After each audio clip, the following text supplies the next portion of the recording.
Hello, and welcome back to Planner Apocalypse, where we're getting on with the Memento Mori Goal Planner goal series in the companion for 2025, and then we will just jump in. Excuses or a reason? Rachel Hoffman put it so very well in her book, Unfuck Your Habitat, when she explained, excuses are things that people use to justify not doing something because they don't want to do it. Reasons are how people explain not doing something because they aren't able to do it. You see the difference? Saying you don't want to wash the dishes because they're just going to get dirty again later is an excuse. Saying that you can't stand up for more than a few consecutive minutes to wash dishes because you're having a pain flare-up is a reason. In this section, we are addressing your excuses only. It's not my job to call anyone out here. You know yourself best. It's up to you to dig a little deeper and determine whether your reason is actually an excuse and if your excuse is a legitimate reason. Be as gentle and honest with yourself as you can. What excuses are you holding on to?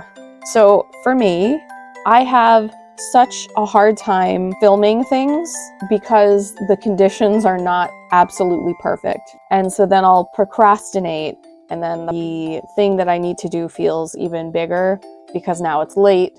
So let's see. So for that, it's the conditions are not perfect. I'll just do it tomorrow or later, I guess. I'll just do it later. And honestly, the I'll do it later is a big thing for me. Aside from the perfectionism stuff, just starting things is really hard for me. These are the excuses that pop up right away, but nothing else is really coming to mind for me right now. Do you notice any similarities between things you're making excuses about? They feel like big tasks. I feel like I need to get it all done at once. I'm not allowed to start it and only do a small portion of it and then tackle it again another day. Laundry is a big thing because I do my laundry, I do my daughter's laundry, I do the house laundry. We do have washable napkins, so the napkins, the towels, the bed sheets, stuff like that. My son takes care of his stuff. My husband takes care of his stuff, but I'm in charge of the rest of the laundry. So that always feels very big. And the bigger something feels, the more I will resist doing it. And because of that perfectionism, I'm like, I have to do it all at once so it's done. And this is where it's really valuable to break it down into really small tasks. Washing is one task, then folding is another task, and then putting it away is another task. You can also just put hauling the baskets upstairs as another task. It's a lot of steps, and my brain just sees it as a big lump project. Upon closer examination of these things, you feel resistance around, hence the excuses. Do they or do they not align with your values as they are now? I mean, I need to do my laundry, so that's not really a value. Well, I guess I value clean clothes and that kind of thing because we have our core values and then we have other values around that. I do value clean clothes and not smelling like moldy, gross stuff. So yes, it's just that they feel very big and it's my perfectionism coming in. So this is cleaning and laundry. And then for filming, that lines up with creativity. And I want my creativity to feel freer and not so suffocating. So that has to change. Is it possible that you've simply outgrown them or are rebelling against them because they're not in alignment with you? As I already said, they are in alignment with my values. So it's just the internal stuff that I need to work on. No. If you are still expected to do these things, i.e. for a job, etc., how much of this situation do you have control over? Can you propose a trade-off, such as I can't do this, but I can do that instead? I'm not available at this time, but I would be more than happy to call you at this day and time. Since I work for myself, I put this for other people. So I think I usually skip this question. What things that other people have told you are excuses are actually legitimate reasons/barriers? So this goes out to my pain train companions out there and people dealing with mental health stuff. Maybe people saying you should just pull your head out of your ass or whatever kind of like completely not compassionate, rude things that people can say. Nothing actually comes up for me right now, and I don't want to hold up the whole thing. So I'm gonna just move on because I would like to get this done during this video so it's not too long. Can these barriers be moved with some support from someone you trust? Who? For example, if you have chronic pain issues and you're having difficulty cleaning, can you clean in bursts instead of a long period? And see, like, I have so many problems with doing this myself. Think sprints and not a marathon. Can you get someone to physically help you or help you make decisions while decluttering or something like that? Especially for people who are neurodivergent, handling every single object while you're trying to make decisions, it feels very overwhelming. So if you could have a body double, so you're not getting distracted, that's always really helpful for me personally. Or if you could have somebody literally help you go through your things and declutter, those are helpful. If you have, literally I just said that. If you have ADHD, could you ask someone to body double with you? Just hang out while you're decluttering to help you keep on task so you don't go down the inevitable rabbit hole of finding new treasures and playing with them. Not that I know what that's like at all. Side note, if you have mental or physical disabilities or limitations, these barriers are very real. Seek modifications where applicable and go easy on yourself. For example, I injured my knees again recently, and so I think I'm going to need assistance carrying the laundry baskets upstairs for a little while until my knee is better. So I'm going to write that. I need help with my laundry baskets. I'm also going to write body doubling virtual for doing things at home. We body double on Discord in my group, not my personal group, but the group I'm in. There are a lot of different groups that you can find that you can body double with. There's this app I started using called Blitzit, and it seems very much geared for people with ADHD, and there's a whole Discord for that. I've only just started using it. It's pretty cool. Not sponsored. Body double in Discord for mental tasks, I guess. Also, you can, do habit stacking where you hook a not pleasurable activity like doing laundry or cleaning the house with a pleasurable activity like listening to podcasts or an audiobook or something like that. So that way you feel more motivated to do that thing. Okay, cycles. Everything in nature has a cycle. The moon waxes, growing in brightness, then wanes, settling into the darkness before heading into the light again. Earth goes through its own changes through the seasons as we drift closer and farther from the sun. Renewal in the spring, the abundance of growth in summer, harvest in autumn, and then in the fallow time of winter when everything may seem dead but is only dormant, waiting for rebirth in spring. We forget that we as human beings are part of nature, and as much as we may try to remove ourselves from it, we too are subject to our own seasons, cycles, and rhythms. Our very life cycle can be divided into seasons on macro and micro levels. As babies, we are born in the spring and continue through childhood. The summertime of our adolescence and young adulthood is filled with an abundance of vitality and life energy.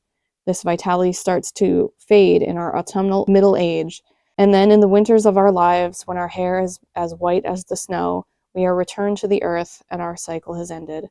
While we always want to be conscious of our overarching life cycle, it's important to pay attention to our own personal microcycles. Paying attention to how we as individuals experience our own waxing and waning helps us to plan our tasks more effectively. Do you menstruate? Do you have mental or physical health issues that wax and wane? Do you get seasonal affective disorder? It's important to realize that when we are in our waning phase and to give ourselves grace and rest if that is what we need. It's a good idea when we're in our waning phase to look back and acknowledge all that we've been able to accomplish, no matter how small. The fallow time is a great time to review. What season of life are you currently in? So I am 43 this year, or not this year, but right now. So I am in my autumn years. What cycles do you need to be aware of for yourself as you move forward? So I still menstruate. Not sure when that's going to stop. I have depression. So let me think. I know that when I have high anxiety, that leads to depression. What cycles? I do have chronic pain issues. I haven't really noticed any kind of cyclical thing. It's kind of random as far as I've noticed. That's fine for me. What do the stages in each of your personal cycles look like? Spring. You've just come out of a depression or pain flare and are ready to begin to move forward again. Slow growth. So this is what your little key looks like. Summer. This is when you're feeling tip-top, no depression, and the lowest pain on your scale. You're able to feel good about working on things, and here's where you get the most done. So that's here. Full speed ahead, hale and hearty. So this is renewal and emerging from a winter state in spring, and then summer. Autumn, we're going in a circle here. Autumn, this is where you'll put your warning signs that you're about to have a crash or some kind of flare-up, and will need to make sure to monitor yourself to prepare to rest. That's if you even have warning signs. So in the box it says autumn, energy waning. Winter, put the thing down. It's time to be friendly to yourself and take a breather and celebrate what you've managed to get done, no matter how small. So the winter is for fallow and rest. So let's see. This for menstrual, I think I'm going to color code this time. Menstrual cycle. Let's do, this is actively bleeding. So this is when I need to be resting. I'm just going to underline it like that. So the color's linked. I guess, geez, So this is every week, right? So let's see, cramping. Summer for me would be ovulation. I do get ovulation pain. I know that's exactly what you tuned in to hear about. Sorry. So this is, I'm finally not bleeding. Yay. And then woo, and then woo, and then woo, and then woo. And then I know that before I have a depression, so this is going to be depression. I know if I have anxiety or OCD spirals, it will lead to depression. So this is starting to feel better in the spring. And then this is things are good. And then so my chronic pain is I'm able to do chores and stuff. I have good energy levels. And let's say my pain is at my base, which is 1. And this is on a 0, 1, 2, 3 scale. So then this would be pain 2, I guess. And then this would be pain 3. I'm going to write pain easing up because I don't ever have pain 0. So that's that. I have to slow chores. And then this is rest, take pain meds, nap, question mark. I can do smaller things, smaller physical tasks. Anyone who's dealt with chronic pain, this is not necessarily a circle. Sometimes you go from here to here to here to here. It's not really a circle. It can be random. All right, the kind of change we're trying to make in ourselves during this process can be challenging, and that's okay. How can you take care of yourself not only when this hits the fan, but on a regular basis so that you're not constantly running emergency care? So don't push too hard. Make use of the Happytizer menu. Get better quality sleep. Get enough sleep. I realize that's going to be difficult for people who have sleep conditions, but do your best. All right, if you are the type of person who gives to others first, self-care could feel selfish and maybe triggering. Just remember that if you are constantly depleted, you cannot help anyone. Your batteries will run out and you will cease functioning. Stopping to recharge is a must if you want to keep supporting the people and animals you love. As you go through this process, keep in mind that rest is not a reward. Rest is a right. Rest is an imperative. You don't have to earn it. You don't need to be worthy of it. If you're tired, rest.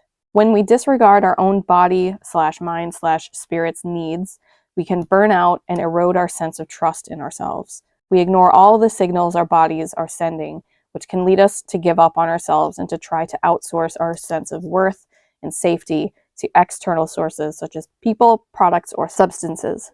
But we are the only ones who can live our lives. No one else will live it for us, no matter how hard we wish it. Take attendance if you have to. Ask yourself, am I here today?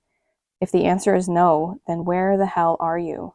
Normally I use these dot pens for all of this stuff, but doing the pen test in the back, which I recommend everybody do, they bleed through. So that's over here. So I found that the mild liners do not bleed through, that's here.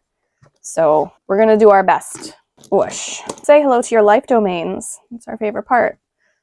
They'll be with you all year, unless you choose to white them out and replace them with something more meaningful for you, which is also cool. You may notice that these domains are slightly different from what you may have seen before, but don't be too alarmed. I'll break them down individually below. I tried to give each domain as much wiggle room as possible for personalization, while still being comparable to more popular, normal nomenclature. This is on purpose. Sometimes even words like family or work carry baggage that may chafe some people for various reasons. And my goal was to be as inclusive as I could, but still have the domains feel intuitive and make sense. So here we go. Connection. This is where you'll consider family, friends, spouses, partnerships, and other relationships. Yes, all lumped into one. One of our fundamental needs as humans is simply human connection. Feel free to include your animal friends as well. There are many people out there who may have extricated themselves from a toxic family environment and are in a new place with no friends or relationships yet. So start with simple connection instead. Connections can run as deep as both parties will let them go. Rest and well-being.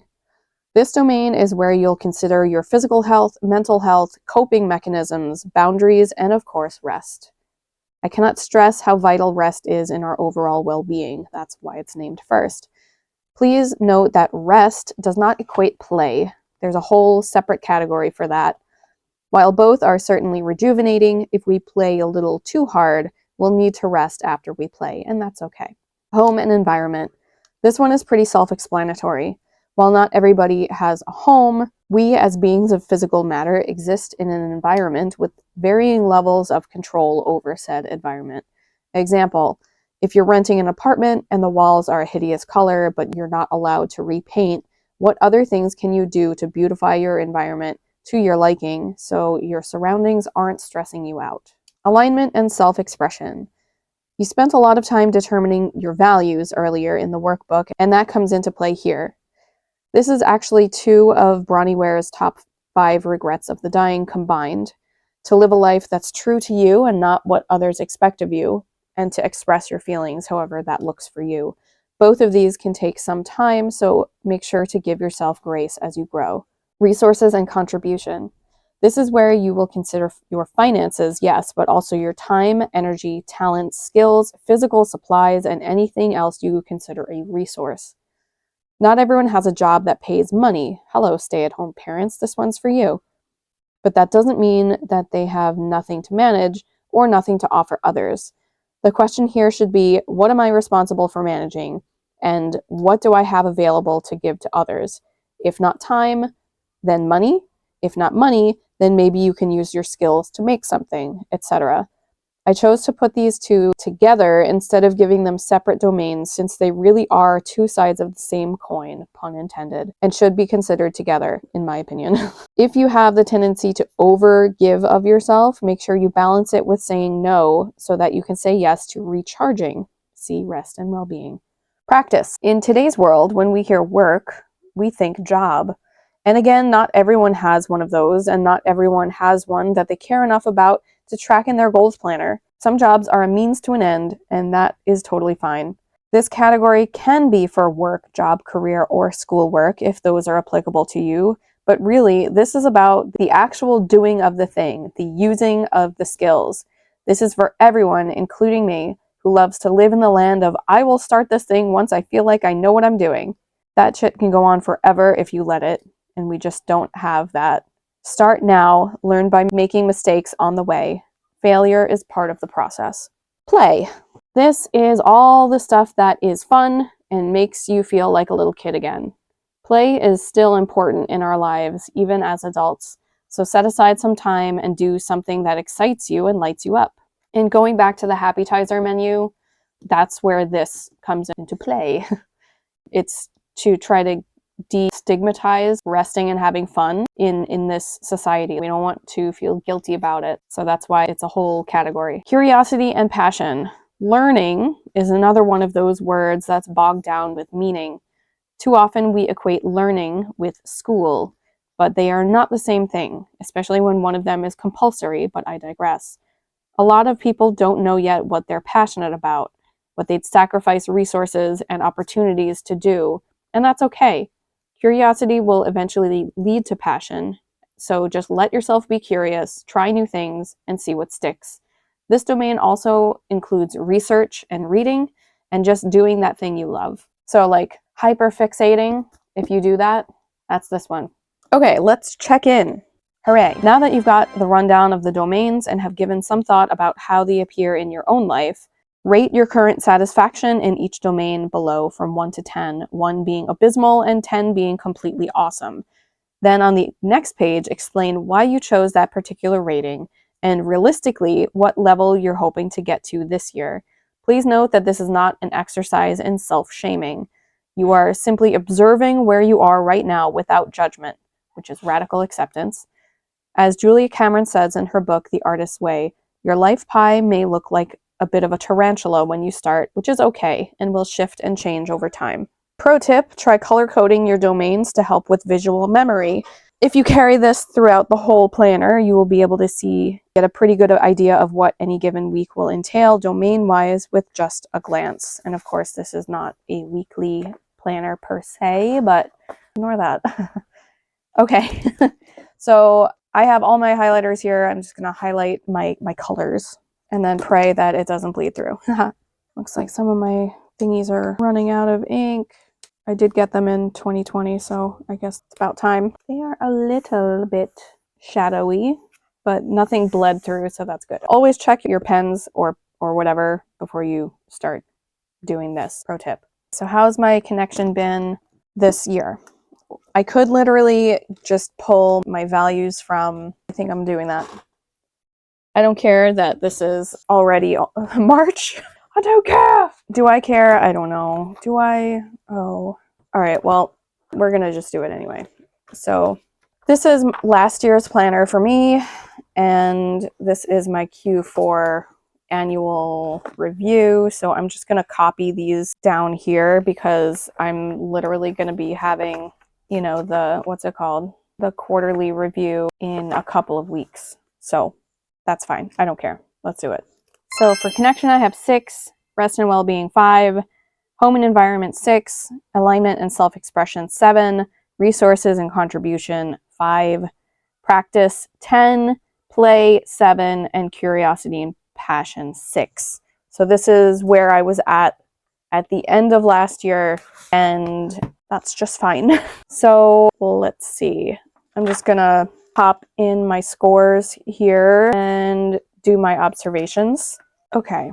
I know for a fact also that I've been focusing on, alignment and self-expression, rest and well-being, and curiosity and passion this first quarter, just because my mental health really tanked last year, and that included a lot of physical health stuff. So I wanted to prioritize that. So I'm just going to write those down, and then I'm going to highlight them in their corresponding color because I like doing that. All right, so why did I pick these things? So this is also going off of the 4th quarter of last year. So at that time I had started, let me see, I'm just gonna do a kind of crap job of filling these in just because it's so late. But I joined the Discord group that I was in and made some friends that way. Connection with usually historically is one of my highest scores, and to have it drop so far, it's not that I lost friends or anything, but I was so depressed that I couldn't really be around people, I guess. So I do want to rekindle friendships and emerge from my sad clown cave, I guess.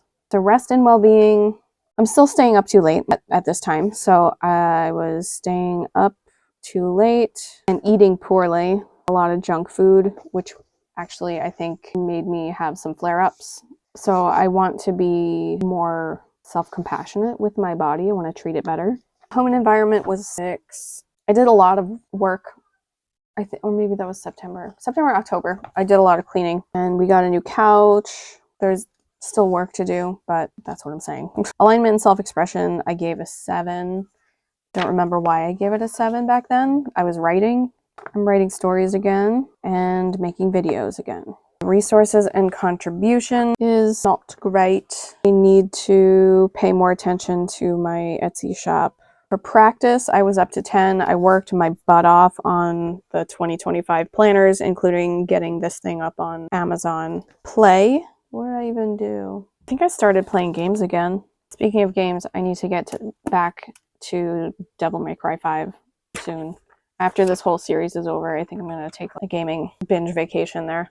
Curiosity and passion, I gave a 6. I was starting to take classes again, or not official classes, but online courses. So there's that. I already determined my areas that I've been working on for the past 3 months. And that includes setting up this health planner, which I have a video about. I'm just showing you blank pages right now. And I started my spiritual journal, which I need to get back into as well. This month has been a little not great as far as being consistent in my books and journals and stuff, just because I'm trying to catch up on everything. But anyway, my word of the year, or my theme, some find it helpful to choose a word or theme for your year. Its purpose is to serve as your own personal GPS to point you in the right direction toward your goals and the things that really matter to you. So I picked Rise and Shine. I'm just gonna write it in big letters. Where's my big fat marker? Here we go. Yes, that was supposed to be a little bit better there. It's fine. So Rise and Shine, and why I chose this word or theme. And I have this whole thing that I did in here about it last month, I think, somewhere. Or maybe it was January. Can't remember. Here we go. So this comes from wanting to wake up from the nightmare of 2024. And yes, I realize how absolutely hilarious that is coming into 2025 with this political climate. But we're still hoping for the best. We're going to keep putting things into the hope jar. And so I want to awaken from the nightmare of 2024. It was really difficult mental health year for me. So where's my stupid thing? Give me this. We are going to highlight awaken, because that was one of my things, because that was actually the first thing that I was going to use as my word of the year, but apparently there's a lot of religious connotations, and I'm like, that's not what I'm going for. I think there's some kind of religious pamphlet that has that terminology, and I'm like, oh. Okay, and then we have shine. I want to shine my light, quote unquote. So this goes to the sun equals creativity. And Rise and Shine also has that early morning health feel to it, which I do want to focus on my health. I'm not waking up early in the morning. I'm not a 5 a.m. riser. So there's that health component. I have a whole list of other things in there. So how can this word / theme apply to each domain of your life in order to provide direction for the upcoming year? Connection. I want to, all right, I'm going to hop around, but so rest and well-being, I'll just wake up. That's it. I'll wake up ready to face the day, hopefully. Rise and Shine also gives me very responsible, homey vibes. So let's just write that. Responsible, homey vibes. I want to be able to feel proud of my house, or at the very least, neutral. So I don't want to cringe every time someone wants to come over and that kind of thing. Connection. I feel like be a light or a guiding light is, I don't know, it feels, be a light in the darkness, you know what? As a Capricorn rising, my 8th house is ruled by Leo, and I was watching an astrologer talk about that one time, and she said that that's a light in the darkness. I'm like, don't make me cry, bitch. So I will endeavor to do that, or, you know, that doesn't mean that I'm going to be cheerful all the time. To me, that means I've been through there, and now that I'm out, let me hold your hand through it. Let's go together, kind of thing. Not like a big-headed savior complex kind of thing. At least I'm hoping that it doesn't come across like that. Anyway, alignment and self-expression. I want to share my creative work without cringing. Resources and contribution. We all know that I'm not really into the early morning grind. But honestly, resources and contribution has a strong link, at least for me right this second, to connection. Because this is very much feeling like, what can I do to help this cause kind of thing. What do I have in my arsenal that I can help this situation with? So let's go problem solving. What's it called? Grassroots, building community. Even though I guess building community should be in connection, but the connection. Practice. Once again, just doing the thing without trying to dim it or letting it be seen, I guess. Be seen trying, if, as they say. Girl, you can see me trying all the time. Play. Play makes you happy, and this makes you shine. So curiosity and passion. As a follower of the Morrigan, I also think part of the reason I went for this, Arise, makes me think of her, because she, as the Irish battle goddess, I always think of her as the incitement to battle, like the actual call to battle. So I'm gonna write that down, and I would like to strengthen my relationship there. And of course, there's also, you know, the spiritual awakening, which I've already had one. I don't know if I can get another one, but you know, I'm here for it if that's the case. But that is all we have for today. We actually got through a lot in the hour, so hooray! Next time we're going to be doing the sensory board, and that means I have to print out a lot of pictures and yes, lots of things. We're making progress. So if you have made it this far, thank you so much for watching. If you want to get your own Memento Mori Goal Planner, you can check out my Etsy shop. If you want the companion like I'm using this year, you can check out the Amazon link down below. And if you've made it this far, leave an alien emoji. How about that? And if you picked a word or theme for this year, what's yours? Why'd you pick yours? We'll see you next time. Bye. Till next time.